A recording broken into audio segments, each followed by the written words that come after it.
Hello and welcome to the latest installment of our ongoing series, PPE in a Time of Pandemic. Today, I'm absolutely delighted to be joined by Professors Rachel Fraser of the University of Oxford and Thi Nguyen from the University of Utah. And our topic for today is going to be conspiracy theories, truth, and the pandemic. So now, without any further ado, let's get started. So the first question is for you, Rachel. In your recent piece, Epistemic, FOMO, which is, for those of us who aren't hip with the new lingo, a fear of missing out.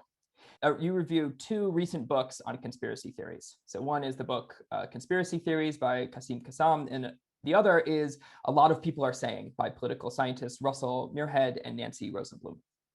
These two books offer differing accounts of what conspiracies are and of why people believe them. So I was wondering if you could just tell us a little bit about each of these different accounts. So I'll start off by talking a little bit about Kassam's project. So in Kassam's book, I think he takes himself to have four main questions about conspiracy theories that he wants to answer. So those four questions are: one, what are conspiracy theories? Two, why do people believe them? Three, why is this bad? And four, how do we stop people from believing conspiracy theories? So the question of what conspiracy theories are, Kassam focuses on what to a lot of people I think will look like quite sort of vintage cases of conspiracy theories. So people who believe, for example, that JFK was not, in fact, assassinated by Oswald, people who believe that Princess Diana was assassinated, people who believe that the moon landing is faked. Those are the kinds of paradigm conspiracy theories that Kassam is focusing on. His account of why people believe conspiracy theories goes something like this. First of all, he wants to argue against one, I think, quite prima facie appealing account of why people believe conspiracy theories that appeals to cognitive biases. So he talks about, for example, an account of why people believe conspiracy theories that talks about proportionality bias. So proportionality bias is a cognitive bias which makes people tend to believe that big events need big causes. So this would play out in the case of JFK, for example. The thought would be, obviously, the assassination of JFK, really big event. So proportionality bias would lead you to think, okay, it's this really world historical significant event. It can't just have been the result of one random guy. It needs to have a bigger cause than that. Hence, the proportionality bias disposes you against believing that Lee Harvey Oswald assassinated JFK. So the proportionality bias story seems to give some quite nice accounts, at least when certain conspiracy theories are considered. But Kassam doesn't think that cognitive biases provide a particularly good account of conspiracy theories. And one reason for that is that not all conspiracy theories seem to fit into the sort of big event framework. So, for example, Pizzagate is a conspiracy theory that doesn't seem to be explicable in terms of anything like a proportionality bias. I agree with him on that. He also thinks that the cognitive bias explanation is flawed because cognitive biases, he says, the consensus about cognitive biases is that they are universal, whereas conspiracy theories are obviously not universal. So Kassam thinks there's an important mismatch between the sort of target that needs explaining, belief in conspiracy theories, which is clearly not a universal phenomenon, and the explanation or the putative explanation provided by cognitive biases. So there's this mismatch between the explanans and the explanandum. So he dismisses the cognitive bias explanation. He prefers an explanation of why people believe conspiracy theories, which runs in terms of what he calls a conspiracist mindset. So a conspiracist mindset is a mindset that predisposes you to believe in conspiracy theories. And he explains this mindset in turn in terms of political ideology. So he says, look, people accept conspiracy theories that are in line with their own antecedent political outlook. So it's important to flag here, I think, that although Kassam presents his account as distinct from an account of conspiracy theories that runs in terms of cognitive biases, this account of conspiracist mindsets, in many ways, it resembles in quite important ways an appeal to cognitive biases. So one sort of relatively well-known phenomenon in the relevant literature is this phenomenon called politically motivated cognition. So it turns out, for example, that people are much better at doing simple arithmetic when the results of simple arithmetic support their pre-existing political views.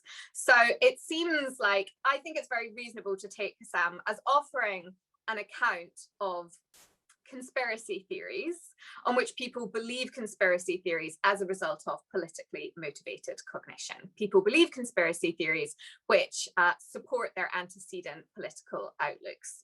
And he thinks this gives a nice explanation as well of why conspiracy theoretic belief tends to be correlated with people who are quite far to the right and quite far to the left on the political spectrum, because these political outlooks, these political ideologies encode a kind of distrust of the mainstream state apparatus, mainstream media, and so on. And then Kassam's account of how we solve the problem of conspiracy theories is largely one which appeals to inculcating epistemic virtues in citizens. So he thinks we need to use arguments and evidence to rebut conspiracy theories, and he wants us to educate our children by equipping them with critical thinking skills and intellectual virtues like open-mindedness and intellectual seriousness. So Muirhead and Rosenblum have quite a different take. Part of how they differ from Kassam is that their sort of paradigm cases of conspiracy theories are very different to the ones that Kassam focuses on. So whereas Kassam's core examples of conspiracy theories are quite vintage in feel, Muirhead and Rosenblum are much more interested in a phenomenon that they call the new conspiracism, which they call, I think, quite nicely, they call this conspiracy without the theory. So it's very easy to come up with examples of this sort of thing. An example would be the claim that the recent US election was rigged, for example. That would be an example of conspiracy without the theory. And the reason they think conspiracy without the theory is a good label for this is they think that one of the most important differences between classic conspiracism and the new conspiracism is that whereas classic conspiracism simulated academic research in many ways, classic conspiracism wants to sort of ape the kind of classic mainstream modes of epistemic credentializing.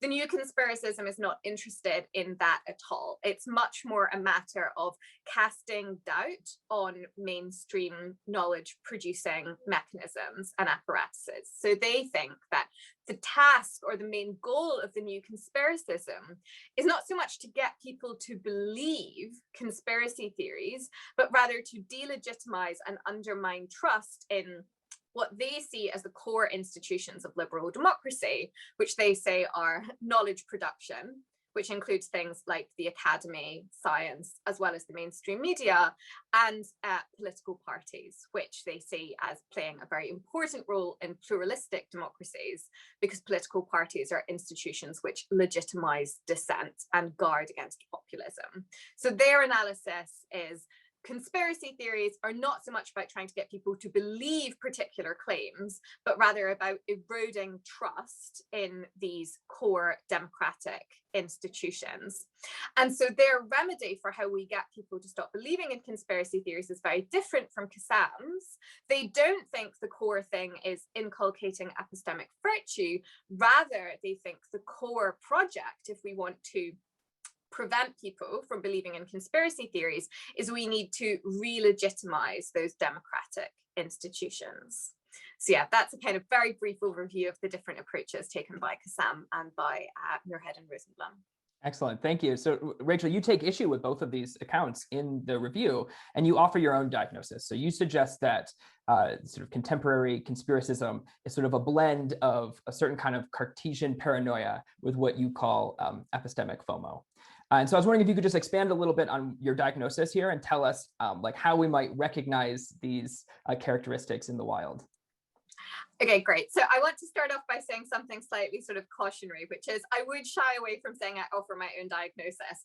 I suppose the piece does kind of make it seem like I'm presenting my own diagnosis, but I would say, you know, I'm inclined to be, one, very pluralist about this kind of thing. My default assumption is that any complex social phenomenon, like conspiracy theories, probably admits of a whole range of different explanations. So I definitely don't advance my own account saying, haha, I found, you know, the one key to this phenomenon and all the others must, you know, everybody else must go and hang their heads in shame.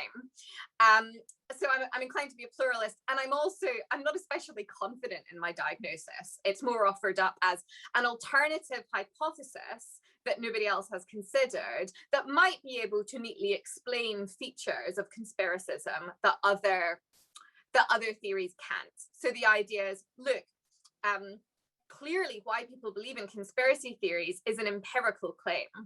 And I'm not in my armchair going to be able to develop an account of why, in fact, people believe in conspiracy theories. So this account is more, hey, maybe this is a hypothesis that could be tested by future empirical work. Maybe this could guide social scientific research in interesting directions that have hitherto been unexplored. So I just want to sort of flag my modesty a little bit. And sort of in terms of this sort of epistemic spirit in which this diagnosis is offered. It's very exploratory and tentative. Okay, but now onto what that proposal actually amounts to. The best way to get a feel for my proposal is to start off with a little thought experiment. So suppose I give you a choice. You can choose which beliefs you get to wake up with tomorrow. So option one is what we can call the sparse option. So the sparse option is you'll wake up tomorrow and you'll have no false beliefs. Yay. But you'll also have no true beliefs. Oh dear. So that's the sparse option, no true beliefs and no false beliefs. But you also have this other option. You could choose, rather than the sparse option, you could choose the abundant option. So on the abundant option, you'll have 100 false beliefs. Oh dear. But you'll also get 101 true beliefs. Hurrah. Okay. So which of these options is better? If you're forced to choose between the sparse and the abundant option, which one would you go for? So I don't know which one you would go for, but I know which one I would go for. I wouldn't really like this choice, but if I were forced, I would go for the abundant option. I'd take 100 false beliefs and 101 false beliefs. Take 100 false beliefs if that gets me 101 true beliefs over no true beliefs and no false beliefs. Okay, so what does this show us?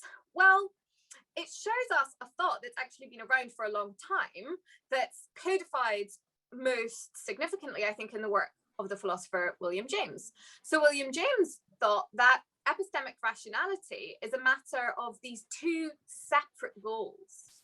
Goal one is avoid falsity, avoid false beliefs. And the other goal we have is acquire true beliefs.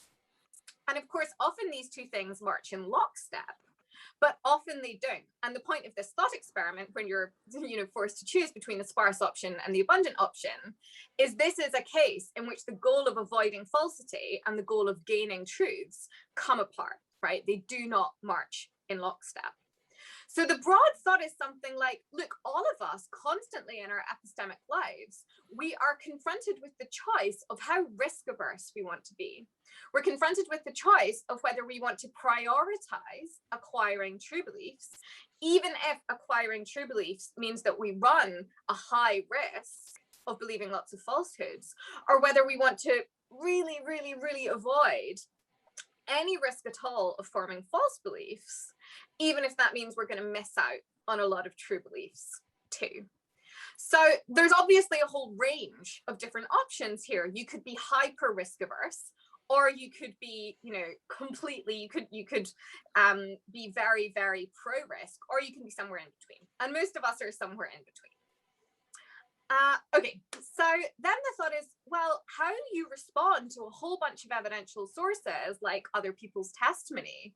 How it's rational for you to respond to other people's testimony is going to depend very crucially on how epistemically risk averse you are. In particular, if you are not at all risk averse, if you think, actually, I just really, really want true beliefs, I want true beliefs so much that I don't even care very much if I miss out on some false beliefs, then you're going to have a very sort of promiscuous attitude towards a whole bunch of evidential sources. And crucially, this won't look irrational given your attitude to epistemic risk.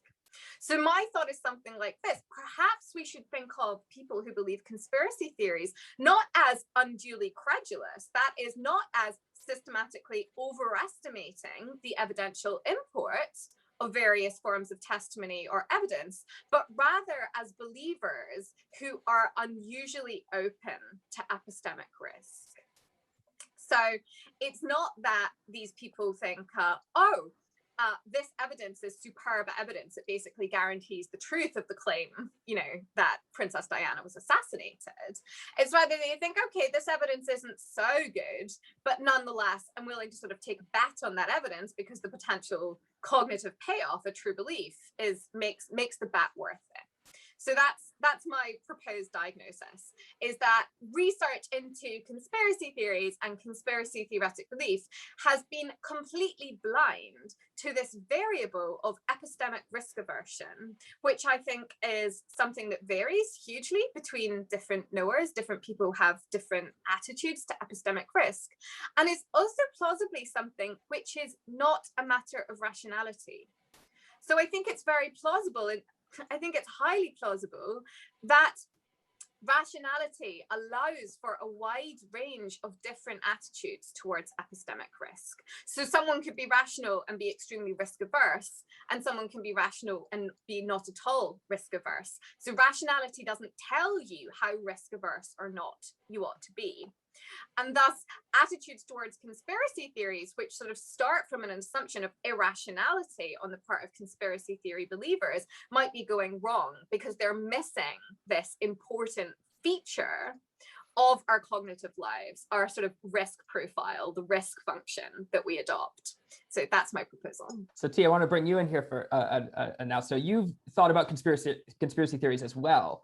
And I'd love to hear what you think of Rachel's proposal. And in particular, I know that in a recent paper called The Seductions of Clarity, you discuss sort of the relationship between the feeling of clarity, or perhaps spurious feeling of clarity, and certain belief systems. And I was wondering if you could tell us more about that and how maybe it relates to conspiracy theories. By the way, I love Rachel's article, Epistemic FOMO. I highly recommend it. When I first read it, I had this worry that I think Ryan shares with me about explaining the asymmetry. Like, why is it that you're drawn to some conspiracy theories and not to other ones? Like, for example, why are your QAnon people also not drawn to things that look very much like conspiracy theories, explaining like patriarchal structures? That kind of looks like conspiracy theory too. But I think I might be able to actually, the stuff I've been thinking about actually might connect really well to and provide a neat explanation. So some things on the ground floor, I think.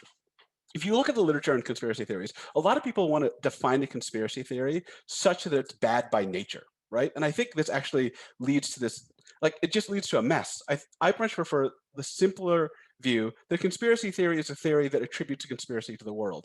Now you have a further question of which ones are real and which ones are not. You have to explain the background epistemic attitudes. It's not in many ways in the theory itself. So this is something that Cody and Dentith, who have done a lot of writing on conspiracy theories, point out, and I think it's really important to keep in mind. There are real conspiracies in the world. There are tons of them. And if you don't believe in them when there's good evidence for them, there's also something epistemically faulty with you, right? So what we're looking for is rather an explanation of why people might leap too easily to conspiracy theories or hold on to conspiracy theories without insufficient evidence, but it's not in the mere fact of a conspiracy theory. So another thing, I think Rachel and I share worries about Kassam's approach and the approach of a lot of other people in the Kassam school. And that approach is kind of like, what's the vice? What is the basic wrong? What's the character flaw that makes you a conspiracist? And I think Rachel and I both think something like, I don't know if it's all in the character. Like, a lot of the explanation may be environmental, communal, something like that. And I think in particular, if you spend time in environments, and I'll admit, so when I was working on my first paper in the space on echo chambers, I used to make myself at least read Breitbart comment sections like for 20 minutes each morning, which by the way is miserable. Like I had to stop that practice after 2 months because I wanted to, you know, I was actually got like severely depressed. But one of the things I found is that what it looks like in there and what it looks like on QAnon, like community sites, is totally different from like the picture you might get from this Vice relationship. A lot of the Vice stories are like, oh, people are lazy, they're not thinking. But what it looks like to me on Breitbart and QAnon sites is that people are being hyper rational. They're giving reasons, they're explaining things. Here's the story, here's the evidence, here's the reason you have to ignore this evidence. Here's, right? The reasoning, but it looks like reasoning that's been kind of like tweaked in a weird way. So I often think that what you need to look for is not, I mean, it's going to be super, I'm with Rachel. It's going to be super pluralist. People are going to get into this stuff different ways, but you can't always look just for character flaws. You have to look for environmental features. So I've been trying to think about ways in which you might think not of conspiracy theories as a result of pure epistemic laziness, but as conspiracy theories as the result of environmental features that take advantage of our natural cognitive vulnerabilities. So I've been thinking, I give this the name hostile epistemology as opposed to vice epistemology, thinking about what the world does to us instead of what we're just screwing up. And one of the things I've been thinking about is the seductive feeling of clarity. So this is this paper you just referenced. It's coming out. I'll put a link in the chat. But my thought is something like this. Okay, so we're limited cognitive beings, and we can't think about everything, and we need to know what is worth thinking about and what is not worth spending our energy on. And we can't follow every line of inquiry to the end, right? Because we're limited beings and inquiries are incredibly complex. So we need a heuristic to know where to spend our attention. And one thought that I think that I actually came across, that I actually formulated reading a lot of empirical work on history and sociology of both conspiracy theories and bureaucracy, strangely enough, is that we use this feeling of clarity, the feeling that we understand, as a signal to stop thinking. Like we've thought enough when it feels like it. So then the question is, what feels like understanding? There's actually a great literature from philosophy of science and from the philosophy of education about what real understanding is. That's super interesting.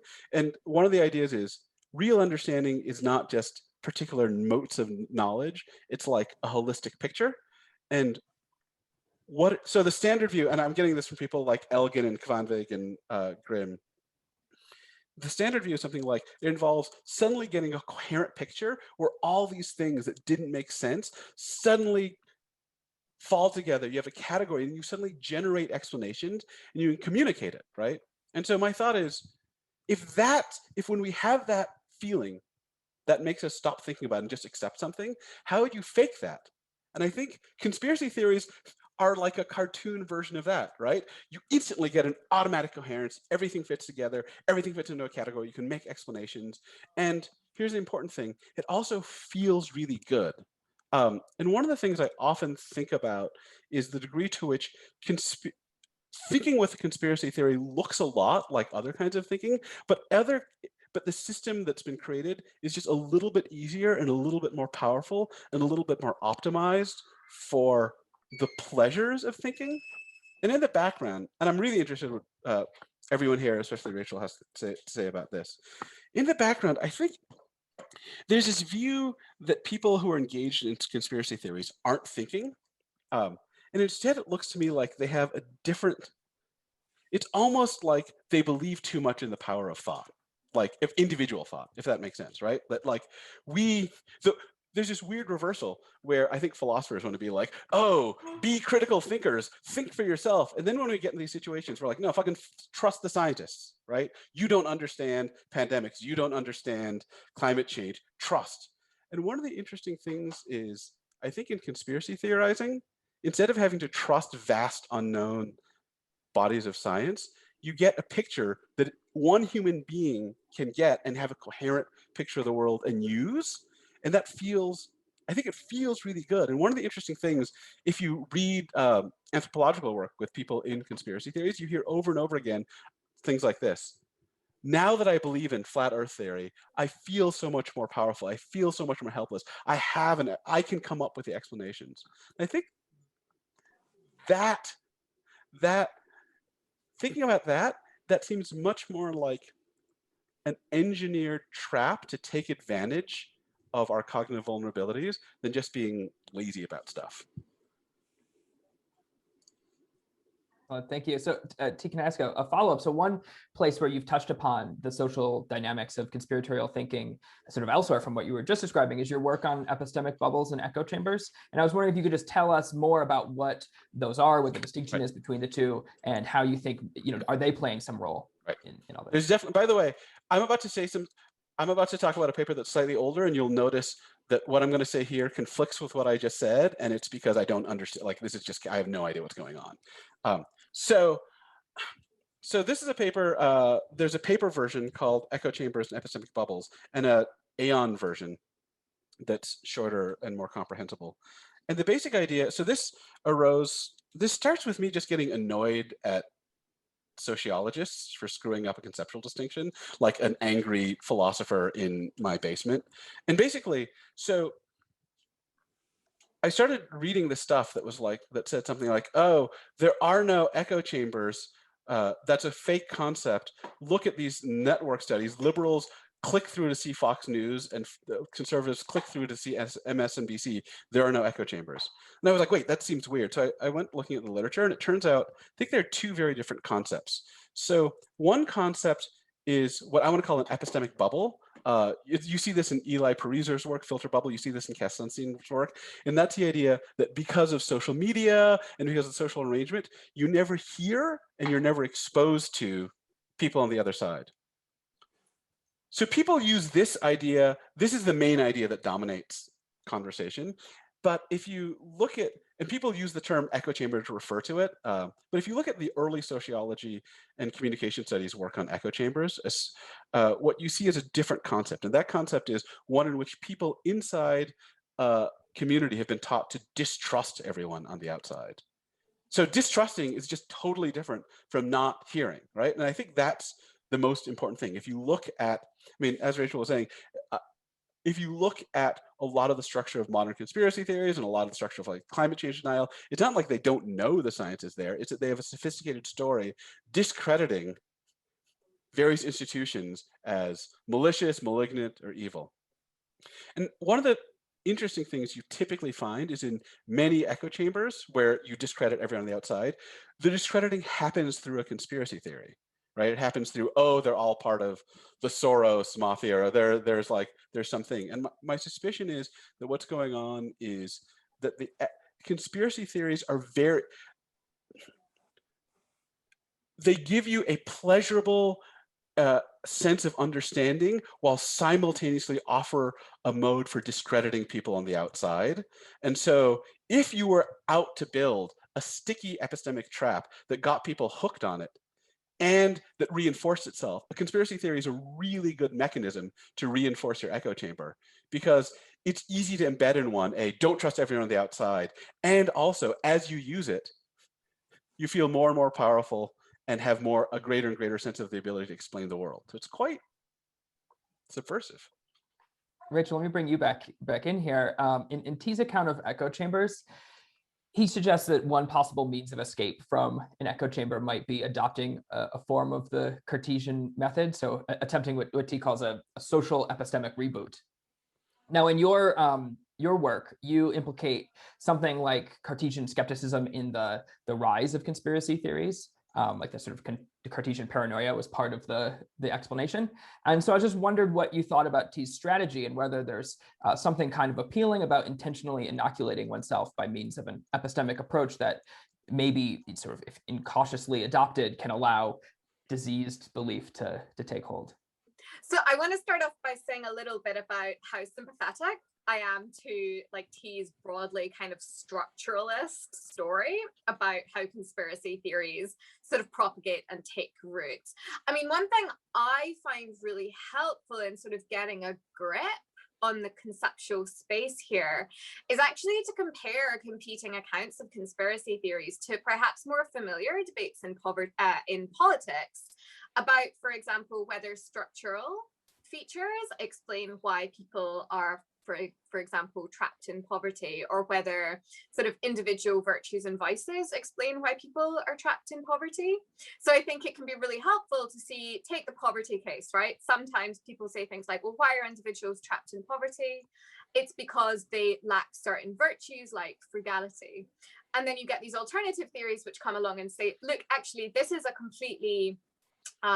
flawed explanation, because what it doesn't take account of is the way in which what it is to be poor is to be trapped in a social context in which exercising the virtue of frugality will fail to generate the sorts of downstream benefits that the virtue of frugality standardly brings. That's part of what it is to be poor, is to be in a situation in which the effects of the virtue of frugality are very different to the effects of that virtue for someone in a less impoverished situation. So I think similarly, I really like this picture that Thi sketches, where the thought is something like, look, in a sense, what's so tragic about something like an echo chamber is precisely that somebody exercising all the epistemic virtues in a bad environment will still be trapped in a bad situation because the environment warps the characteristic effects of those epistemic virtues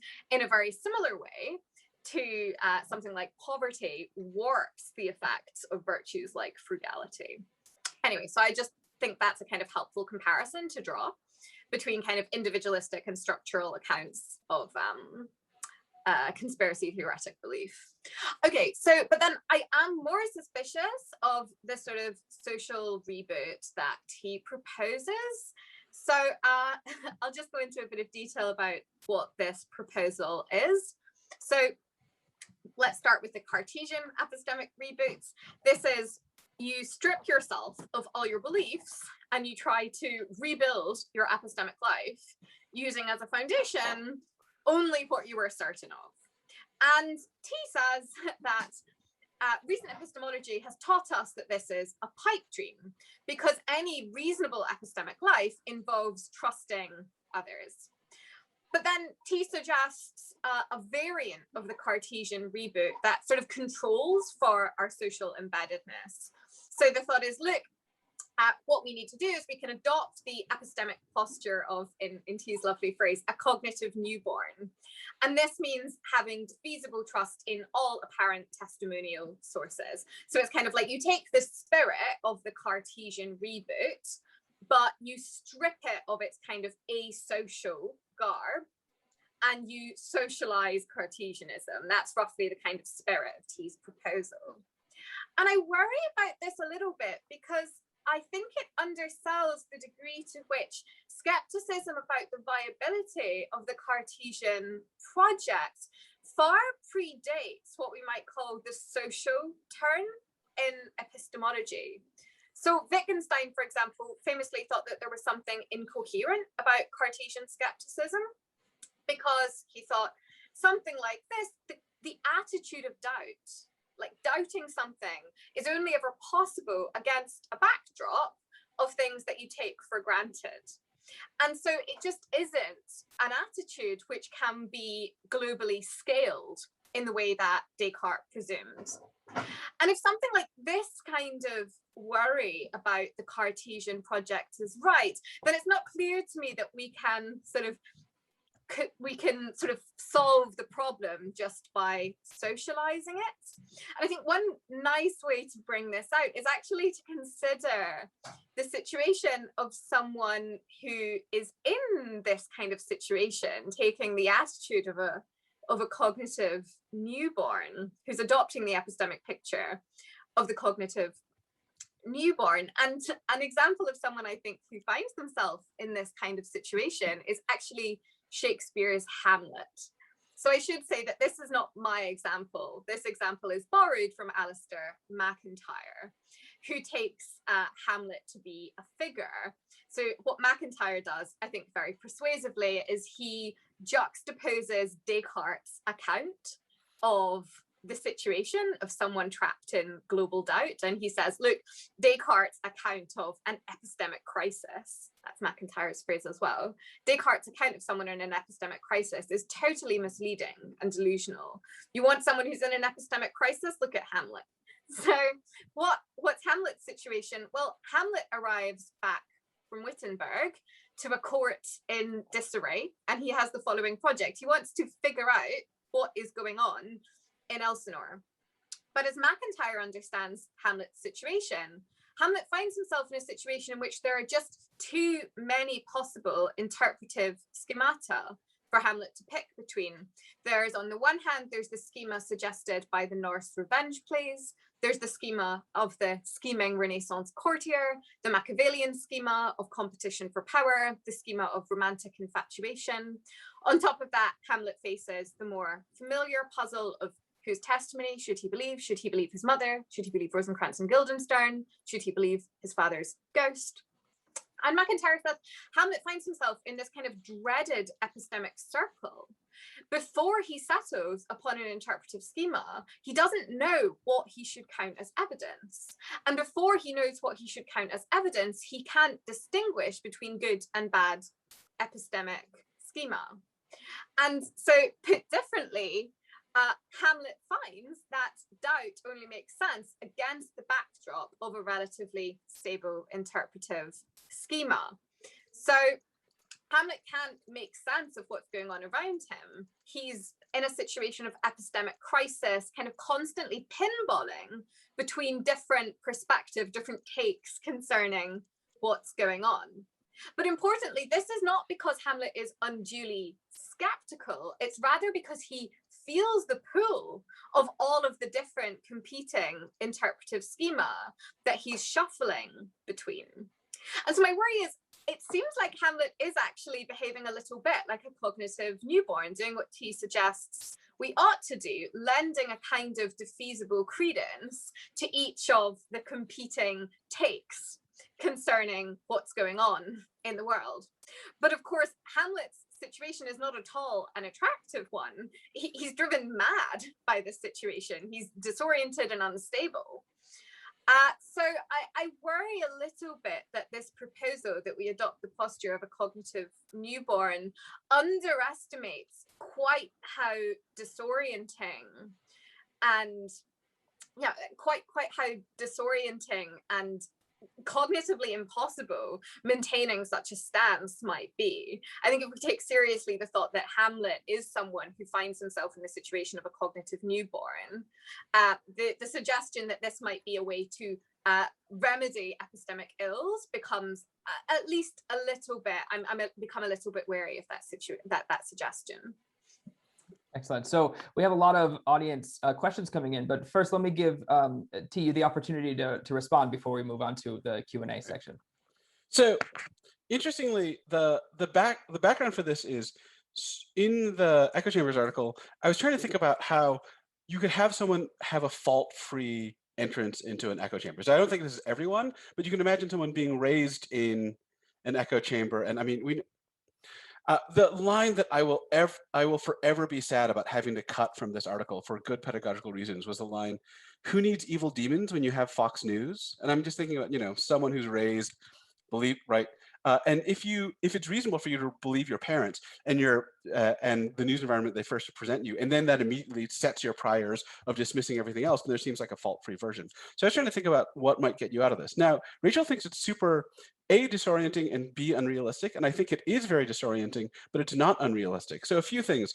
So, I mean, I teach Descartes' first meditation all the time, and people tend to concentrate on the skeptical method, but they often don't look at the first few paragraphs. And a lot of my students are like, what hurt Descartes? Like, why would he throw away everything? What freaked him out so much? And I typically say, he found out the Earth wasn't the center of the universe, like a radical and I mean, this is honestly, I discovered at a moderate part of my life that one of my parents was a compulsive liar. And this does something to me that I've recognized in Descartes, where you're like, wait, no, I can't trust any of my beliefs. And I recognize that again in this account I tried to cite of Derek Black realizing he's grown up in a white supremacist cult.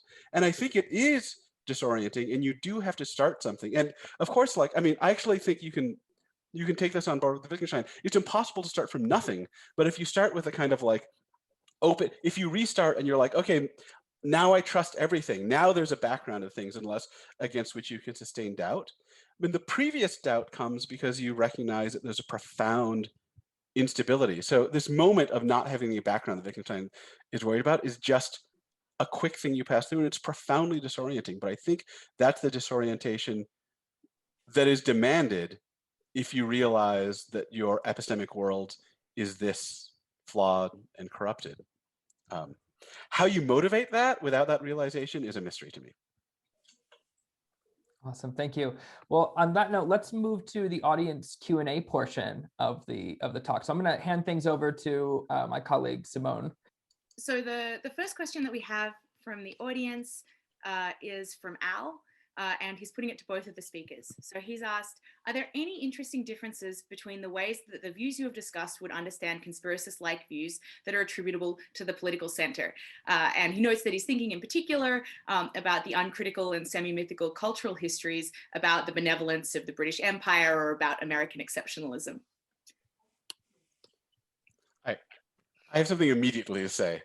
So I'm actually writing about this right now. I'm writing a comment about Robert Talese's book, Overdoing Democracy, which is itself in this Cass-Sunstein worry about, there's this basic symmetrical polarization. And I'm really worried about the conflict between two stories, this kind of symmetrical polarization. Oh, we're just all getting apart because we have our own online spaces view. And this other view, which is, I think, a very asymmetric, there's misinformation echo chambers that are occurring asymmetrically. And one worry I've come to develop is that, so the definition of belief polarization is a like-minded group increasing its degree of content in its extremity of belief. And there seems to be a presumption that follows from that we're talking about people of the political extremes, but just notice that that is entirely possible at the center, that the description of an echo chamber is entirely possible of the center, right? And that I think, I mean, there's this tendency, it's funny, like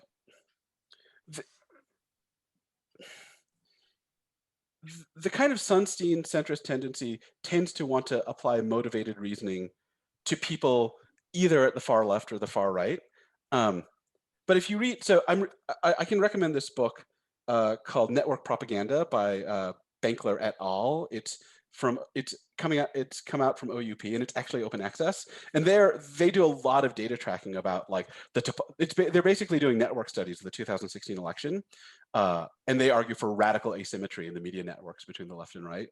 And they basically say something like, and there's this tendency of people to be like, oh, you know, we're at the center and we're above the fray, and they're like, that's just as subject to motivated reasoning.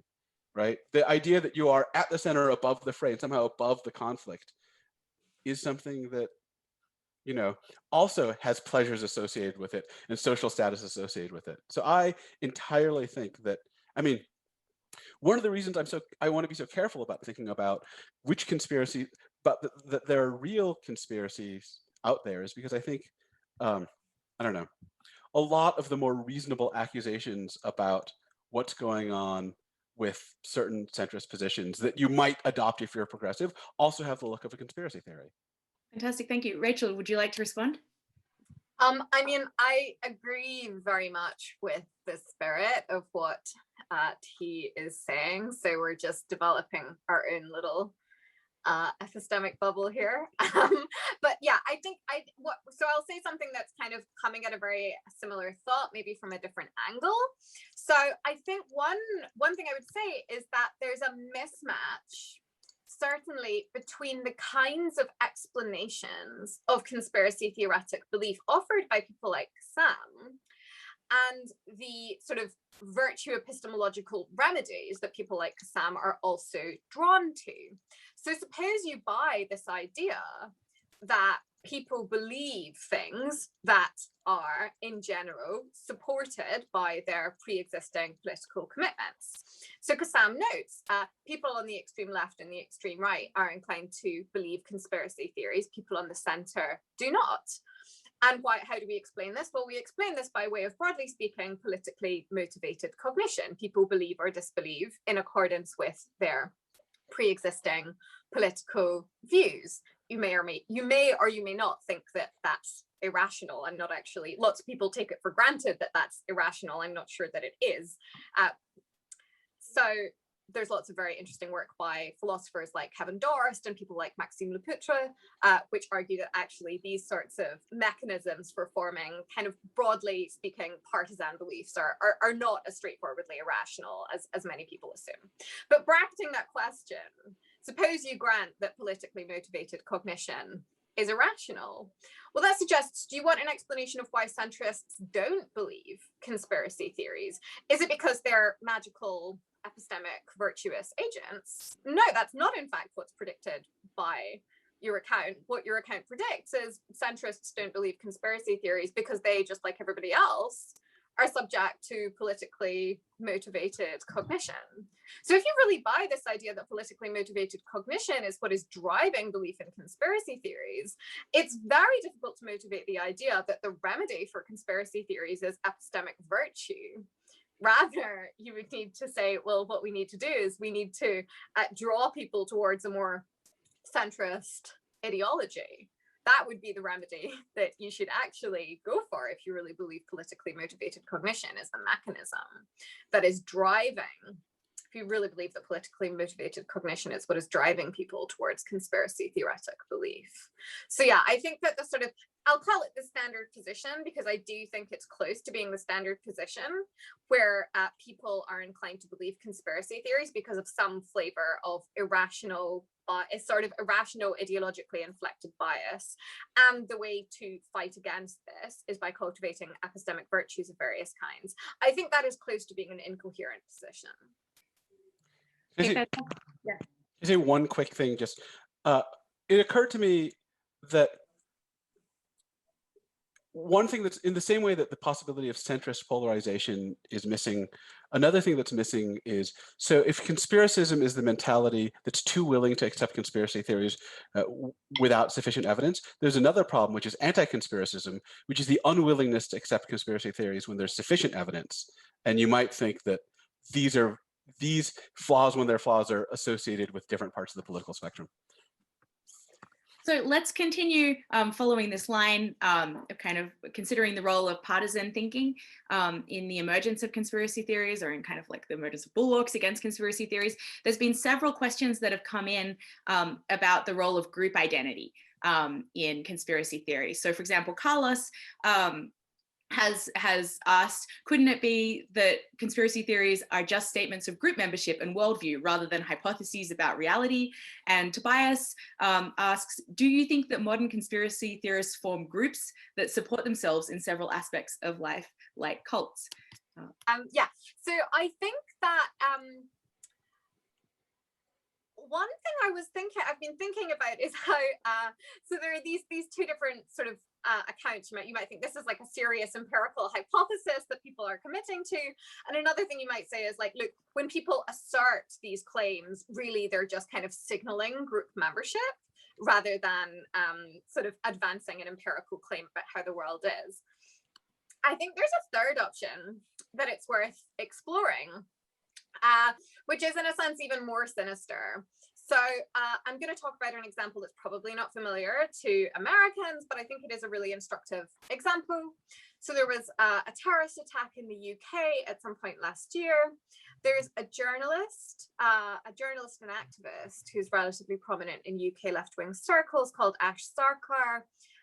She self-identifies as a Muslim, and she posted on the day of the terrorist attack, she posted a photo of herself eating an orange ice lolly in a park on Instagram. Anyway, what happened after she posted this is this completely bizarre conspiracy theory emerged that Ash Sarkar was posting this, and somehow the ice lolly, because it was orange, was supposed to signal some kind of celebration of the terrorist attack. So there was this incredibly convoluted line of reasoning that I don't remember because it was so implausible and peculiar. Anyway, this was used to legitimize a kind of systematic social media-based attack on Ash Sarkar, being subject to death threats, threats of sexual violence, etc., etc., etc. So I think one at least prima facie plausible hypothesis here is that nobody, or almost nobody, believed this stuff, right? That rather, and nor was it a kind of straightforward assertion of political identity. Rather, it was used as a pretext to engage in threats of violence, right? So it was never anything more than a kind of fig leaf for the exercise of like a fairly grotesque, racist and misogynistic form of political power. So I don't think all cases of conspiracy theories are like this. As I said, we should be pluralists. But this kind of case struck me as something novel, something that doesn't fit at all with the kinds of paradigms of conspiracy theory that people like Kassam and even people like Muirhead and Rosenblum are focusing on. So I think there's this further, like, at least prima facie, this further third class of conspiracy theories where people's avowal of these conspiracy theories is not an empirical hypothesis, nor is it a straightforward assertion or signal of group identity. Rather, it's asserted merely by way, like merely as a pretext for certain kinds of political action. It's a kind of, it's a fig leaf. So there's obviously different people interact with beliefs and conspiracies in different ways. Surely some are doing as Rachel suggests. Surely some are signaling group membership. I remember when it was like January 10th and someone sent me an email being like, I read your article and I don't see any evidence that there are real echo chambers or conspiracy theories that have a hold in the world. And I got so angry that I almost just sent back a picture of the Capitol insurrection. Like, by the time you have that level of action, it's hard to think that it's simply a signaling maneuver. But I think in many cases, you can get situations where you have genuine belief where group membership plays a complex role. And in a lot of these cases, what it looks to me like is someone is doing something that is reasoning, and then there are two possible branches they could take, and both of them have reasons behind them, but one of them has a little more pleasure next to it. And the pleasure might look like, oh, now I get a cool explanation, or oh, if I say this, like my identity with the group will be tighter. And I mean, this is like a complex story about the place of pleasure in reasoning. But I often suspect that we get these little feedback loops where you acquire a belief in general, and then you get conditioned or habituated or something because you get this little burst of pleasure that comes from the group membership, but you're not doing it directly. It's like this kind of indirect background position. Certain beliefs make people feel safer, and the reason you feel safer is because you're more tightly ground with the community. My suspicion is that's actually dominant, much more than straight out, I'm just signaling without the associated belief. So it's fantastic that you mentioned the role of pleasure in your last response, because several of the questions that have come in touch upon questions of emotion in conspiracy theory. Alyosha said that she found it very interesting that there's something seductive or attractive about believing in conspiracy theories. And she wondered about the converse side of the phenomenon. So she wondered whether the phenomenon of people avoiding following the news or avoiding making sense of a complex issue or avoiding getting engaged on questions like racism or immigration has to do with it not feeling very good. And then Lauren also noted a news report that she saw at some point last year where someone who accepts some QAnon theories said, maybe it's not true, but it's fun to believe. So I want to offer you both an opportunity to talk a little bit more about the role of emotion in this domain. The thing that I'm somewhat tortured about, you can see that the different accounts I'm trying to give run different ways. About one account I can give is something like, oh, this is just hijacked rationality. There's no pleasure promise at all. Another version I can give is, no, there are all these little levers and pushes. And interestingly, here's a thought. So if you buy my kind of account of echo chambers, then echo chambers turn out to be a lot like cults. But I was talking with an anthropologist that knows a lot about cults, and one of the things we noticed was, this is Chris Kavanagh. We were talking on a podcast called Decoding the Gurus. One of the things we were thinking about is old school cults seem to work much more on intimidation and tearing people's trust down. And new school echo chambers seem to work on the pleasure and fun of applying these theories. I don't quite know what to say about that, but I suspect it has something to do with the background environment. Like, at least from the reading I've done, older school cults involved actually physically isolating you. And then the process of tear down and ego breakage seems much easier. But the new school doesn't have that capacity. So they need some goad to get people to keep coming back to this online environment. So I suspect that the kinds of conspiracy theories that are faring well in the new environment are ones that play on positive emotions and give people positive goads for accepting this kind of belief. Yeah, I mean, one thing I think that's really interesting about the dynamics of QAnon is the way in which QAnon has kind of simulated a lot of the internal dynamics characteristic of fandoms, online fandoms. So, you know, it's like you get these new drops, right? Like, and people seem to anticipate and look forward to these new drops in the way people look forward to new episodes of shows they like or whatever. So yeah, I think there's something very interesting about the way in which the kind of internal texture and dynamics of conspiracy theoretic belief like borrows a lot from fandoms of TV shows or sort of fantasy novels and so on.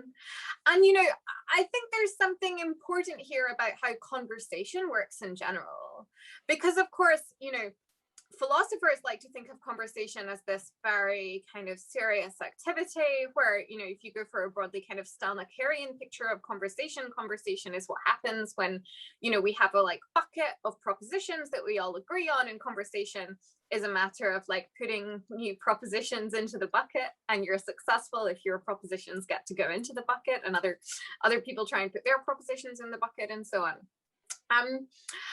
And of course, one thing you might think is that conversation, you know, things should get to go in the bucket of things that are taken for granted for the purposes of the conversation, only if you have good reason to think that they're true.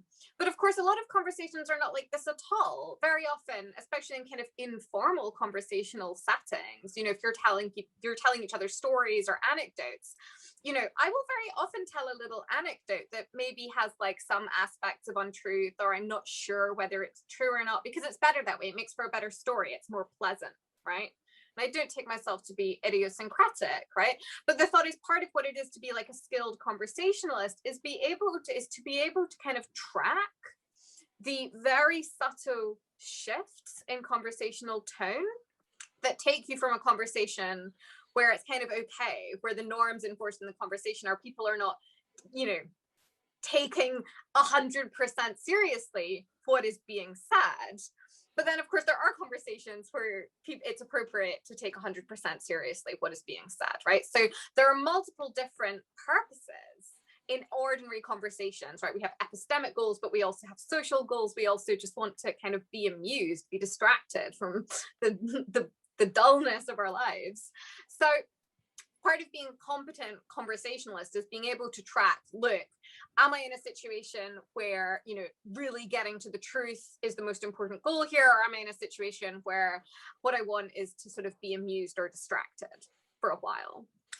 And I think that, you know, one way in which conversation, sort of conversational or epistemic environments can go awry is where we lose any kind of communal sense of how to demarcate those contexts, right? And I think it's just very plausible that the internet is such a context, and that that's the sort of slippage between sort of different kinds of fandoms almost can be exploited by conspiracy theorists. Thank you. So unfortunately, we have a very long list of questions, but this is all that we have time for, given our constraints. So I'm going to hand things back over to Ryan. Thank you all for coming, and please join me in thanking Rachel and Thi.